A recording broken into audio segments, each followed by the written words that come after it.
nilikuwa nataka ufafanuzi wa serikali kuhusiana na swala la magugu maji katika Ziwa Victoria, na hasa katika eneo la Kigongo Busisi. Pale kuna vivuko vya serikali vya mabilioni ya shilingi na vyote vimeharibika kwa sababu ya magugu maji, na hili jambo limezuia mpaka usafiri wa majini kati ya Sengerema na Misungwi upande wa wilaya Misungwi Kigongo.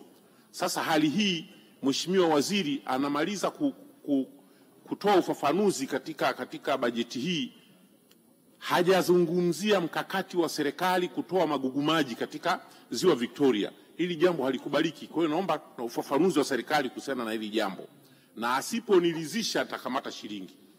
Mheshimiwa, umesema unaomba ufafanuzi, unasema unashika shilingi. Mheshimiwa Waziri. Mheshimiwa Mwenyekiti, nilieleza jambo hili, lakini nilishindwa kulieleza kwa marefu kwa sababu kama nilivyoeleza mwanzo kwamba jambo hili serikali imelichukua kwa uzito mkubwa, na kutokana na uzito wake ndio maana kiongozi wetu mkuu wa shughuli za serikali ambaye ni Mheshimiwa Waziri Mkuu Mheshimiwa Kassim Majaliwa ameamua kulibeba yeye, kwa sababu linahusisha wizara mbalimbali. Kwa mfano kama ulivyozungumza, kuna wizara inahusu masuala ya ujenzi ambayo ndio yenye dhamana ya vivuko inahusika. Kuna wizara ya uvuvi na mifugo inahusika. Kuna wizara ya mazingira inahusika. Kuna wizara ya fedha inahusika. Sasa tutaje fedha ili kufanya. Kuna wizara kadha, wizara ya maji ya Mheshimiwa Weso inahusika. Kwa hiyo katika kutekeleza mkakati huo wa kitaifa wa serikali, kwanza ilitumwa timu ya wataalamu kwenda katika eneo lile la kule karibu na ile daraja la Kigongo Busisi kutembelea, na wakawasilisha ripoti hiyo kwa Mheshimiwa Waziri Mkuu na mawaziri pamoja na makatibu wakuu, sote tulikuwepo. Tukajadili mkakati huo wa serikali, na kuna hatua ambazo Mheshimiwa Waziri Mkuu amezielekeza.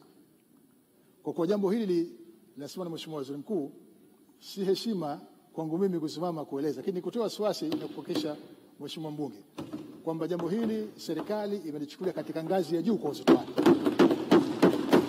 Asante sana Mheshimiwa Waziri. Hivyo usiwe na wasiwasi.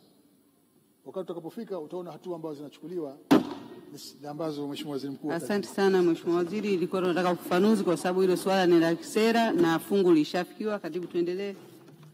Kifungu 1002 milioni 762,634,000. Fungu hilo inafikiwa. Kifungu 1003 bilioni 2 milioni 631,317,000. Fungu hilo inafikiwa. Kifungu 1004